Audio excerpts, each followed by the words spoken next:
Anoche soñé, dijo con tranquilidad LBX1.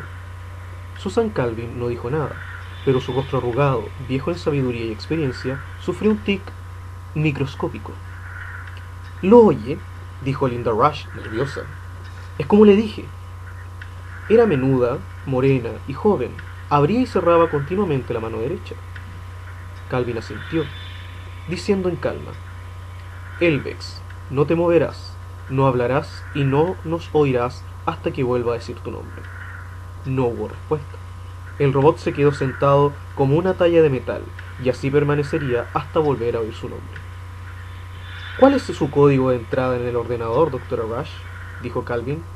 Oh, éntrele usted misma, si se siente más cómoda, claro. Quiero inspeccionar los patrones del cerebro positrónico. Las manos de Rush tantearon un momento las teclas. Interrumpió el proceso y empezó de nuevo. El delicado patrón apareció en la pantalla. Su permiso, por favor, para manipular su ordenador, dijo Calvin. El permiso le fue concedido por medio de un asentimiento silencioso. Por supuesto. ¿Qué podía hacer Linda, una robopsicóloga novata y sin experiencia, contra la leyenda viviente de Susan Calvin? Lentamente, Calvin examinó la pantalla, moviéndose por ella de un lado a otro y hacia abajo, luego arriba, dándole a una combinación de letras con tal rapidez que Linda no vio lo que había hecho, pero pasó a verse otra vez parte del patrón ampliado. Fue adelante y atrás, recorriendo el teclado con sus dedos nudosos. El viejo rostro permaneció impasible, observó los cambios del patrón como si estuviese haciendo complicados cálculos mentales. Linda se extrañó. Era imposible analizar un patrón sin al menos un ordenador de mano. Sin embargo, la anciana se limitaba a mirar fijamente. ¿Tenía ella un ordenador implantado en el cráneo? ¿O era el ordenador su cerebro, que durante décadas no había hecho otra cosa sino diseñar, estudiar y analizar patrones de cerebros positrónicos? ¿Comprendía de inmediato esos patrones de la misma forma que Mozart comprendía de inmediato las notas de una sinfonía? Finalmente, Calvin preguntó: ¿Qué ha hecho usted, Rush? Algo avergonzada, Linda dijo: empleé geometría fractal. De eso me he dado cuenta, pero ¿por qué? Nunca se ha hecho. Pensé que podría producir un patrón cerebral de mayor complejidad, posiblemente más cercano al humano. ¿Lo consultó con alguien o fue cosa suya? No lo consulté, fue cosa mía. Los ojos marchitos de Calvin miraron largamente a la joven. No tenía derecho, Rush. Bueno, es un hombre. Imprudente. Es parte de su naturaleza. ¿Quién es usted para no pedir permiso? Yo misma, Susan Calvin, lo hubiese consultado. Temía que me lo impidiesen, doctora Calvin. Así habría sido, desde luego. Me van a...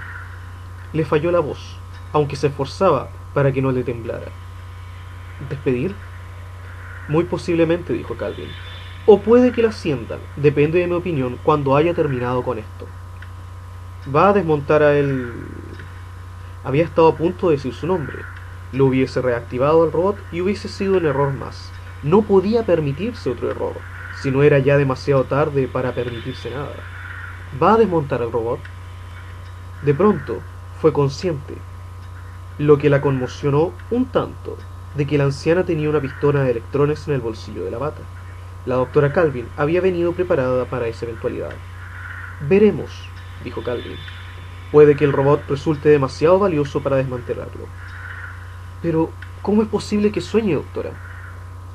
Usted ha creado un patrón cerebral positrónico asombrosamente parecido al del cerebro humano.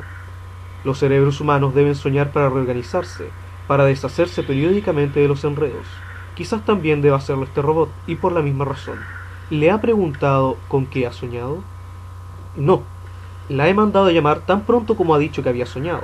A partir de ese punto, ya no podía encargarme yo sola. ¡Ja! Una sonrisa imperceptible había cruzado el rostro de Calvin. Hay límites más allá de los cuales no la llevará su estupidez. Me alegro saberlo. Es más, me alivia. Y ahora veamos juntas qué podemos descubrir. Dijo con voz clara: Elvex. El robot giró la cabeza lentamente hacia ella. Sí, doctora Calvin. ¿Cómo sabes que has soñado? Es de noche, cuando está oscuro, doctora Calvin, dijo Elvex. Y de pronto hay luz. aunque no veo la causa de su aparición. No veo nada que tenga relación con lo que concibo como realidad.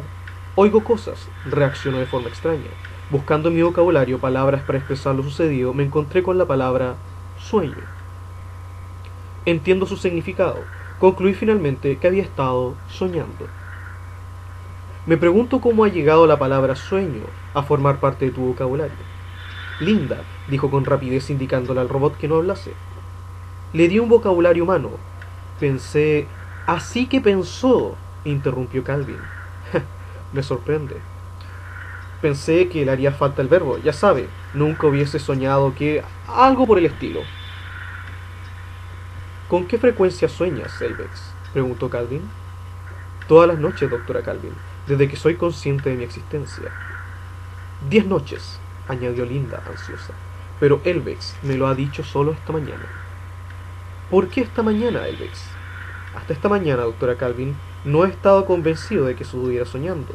Hasta entonces pensaba que se trataba de un fallo en mi planetón cerebral positrónico, pero no he podido dar con él. Finalmente he decidido que era un sueño.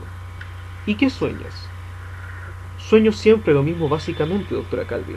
Los pequeños detalles difieren, pero siempre me parece ver un amplio panorama en el que trabajan robots. ¿Robots, Elvex? ¿Y también seres humanos? No veo seres humanos en el sueño, doctora Calvin. Al principio no, solo robots. ¿Qué hacen, Elvex? Trabajan, doctora Calvin. Veo algunos dedicados a la minería en las profundidades de la Tierra, y otros trabajando bajo el calor y la radiación. Veo algunos en fábricas y algunos bajo el mar. Calvin se volvió hacia Linda. Elvex solo tiene 10 días y estoy segura de que no ha salido de la zona de prueba. ¿Cómo es que conoce tantos detalles sobre los robots? Linda miró hacia la silla, como si desease sentarse, pero la anciana estaba en pie, y eso significaba que Linda también debería permanecer en pie. Dijo con un hilo de voz. Me parecía importante que supiese sobre los robots y su lugar en el mundo. Pensé que estaría especialmente capacitado para la tarea de supervisor con su cerebro nuevo, su cerebro fractal. En efecto. Calvin asintió y se giró hacia el robot. ¿Viste todo eso? Bajo el agua, bajo tierra, en la superficie y supongo que también en el espacio. También vi robots trabajando en el espacio, dijo Elvex. Fue ver todo eso en detalles, distinto dependiendo de donde miraba, que me hizo comprender que lo que veía no correspondía con la realidad y me llevó a la conclusión inexorable de que estaba soñando. ¿Qué más viste, Elvex? Vi que todos los robots se inclinaban, bregando afligidos, que todos estaban agotados por la responsabilidad y la preocupación, y deseé que descansaran. Pero los robots no están inclinados, no están cansados, no precisan descanso, dijo Calvin. Así es en la realidad, doctora Calvin. Sin embargo, hablo de mi sueño. En mi sueño me parecía que los robots debían proteger su propia existencia. ¿Estás citando la tercera ley de la robótica? La cito, doctora Calvin, pero tu cita es incompleta. La tercera ley es, un robot debe proteger su propia existencia siempre y cuando eso no entre en conflicto con la primera o la segunda ley. Sí, doctora Calvin, esa es la tercera ley en la realidad, pero en mi sueño la ley terminaba con la palabra existencia. No se mencionaba la primera ni la segunda ley. Pero las dos leyes existen, Elvex. La segunda ley, que tiene precedencia sobre la tercera, dice, un robot debe obedecer las órdenes de un ser humano, excepto cuando esas órdenes entren en conflicto con la primera ley. Debido a eso, los robots obedecen órdenes, realizan el trabajo que les ves hacer y lo hacen correctamente y sin problemas. No están subyugados, no están cansados. Así es en la realidad, doctora Calvin. Yo hablo de mi sueño. Y la primera ley, Elvex, que es la más importante de todas, dice, un robot no podrá dañar a un ser humano o por inacción permitir que un ser humano sufra daño. Sí, doctora Calvin, en la realidad. En mi sueño, sin embargo, me parecía que no había primera ni segunda ley, sino solo la tercera, y esa tercera ley era, un robot debe proteger su propia existencia. Esa era la única ley. En tu sueño, Elvex. En mi sueño, doctora. Elvex, no te moverás, ni hablarás, ni oirás hasta que yo diga tu nombre, dijo Calvin, y una vez más el robot quedó convertido por lo que parecía en un trozo inerte de metal. Calvin se volvió hacia Linda Rush y dijo, bien, ¿qué opina, doctora Rush? Linda tenía los ojos muy abiertos y se notaba el corazón desbocado. Doctora Calvin, estoy horrorizada. No tenía ni idea. Nunca se me había ocurrido que algo así fuese posible. No, dijo Calvin con tranquilidad. tampoco se me hubiese ocurrido a mí ni a nadie. Ha creado un cerebro robótico capaz de soñar y por medio de ese dispositivo ha revelado un nivel cognitivo de los cerebros robóticos que podría haber permanecido sin descubrir, de no haber intervenido usted hasta que el peligro fuese grave. Pero eso es imposible, dijo Linda. No puede ser que los otros robots piensen igual. Como decimos de los seres humanos, no conscientemente. Pero, ¿quién hubiese podido pensar que había una capa inconsciente bajo los senderos positrónicos más evidentes? Una capa que no estaba necesariamente bajo el control de las tres leyes. ¿Qué hubiese pasado a medida que los cerebros positrónicos hubiesen sido cada vez más complejos si no nos hubiese puesto al tanto? Se refiere a Elvex, ¿no? Me refiero a usted, doctora Rush. Se ha comportado de forma inapropiada, pero al hacerlo, nos ha ayudado a comprender algo tremendamente importante. Desde ahora trabajaremos con cerebros fractales, formándolos cuidadosamente de forma controlada. Usted participará, por supuesto. No se le penalizará por lo que ha hecho, pero a partir de ahora colaborará con otros. ¿Me comprende? Sí, doctora Calvin. Pero, ¿qué hay de Elvex? Todavía no estoy segura. Calvin sacó la pistola de electrones del bolsillo y Linda lo miró fijamente, fascinada. Un disparo a un cráneo robótico y los senderos positrónicos cerebrales quedarían neutralizados y se liberaría suficiente energía para fundir el cerebro robótico y convertirlo en una masa inerte. Pero Elvex es importante para la investigación, sin duda, dijo Linda. No debe ser destruido. ¿No debe, doctora Rush? Creo que esa decisión la tomaré yo. Depende por completo de lo peligroso que sea Elvex.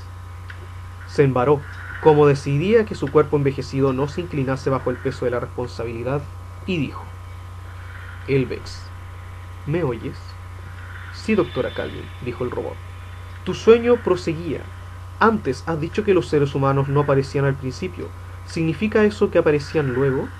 Sí, doctora Calvin. Me parecía en el sueño que finalmente aparecía un hombre. ¿Un hombre? No un robot. Sí, doctora Calvin. Y el hombre decía: deja partir a mi pueblo. ¿El hombre dijo eso? Sí, doctora Calvin.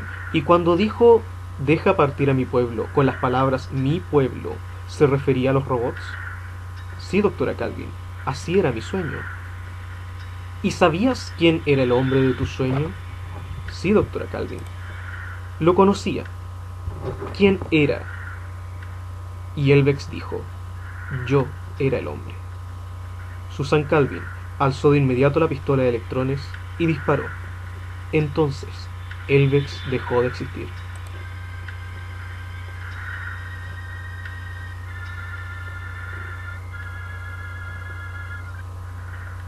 Han escuchado Sueños de Robot de Isaac Asimov. Soy Drew Bate, y esto ha sido un cuento en la caverna del lobo.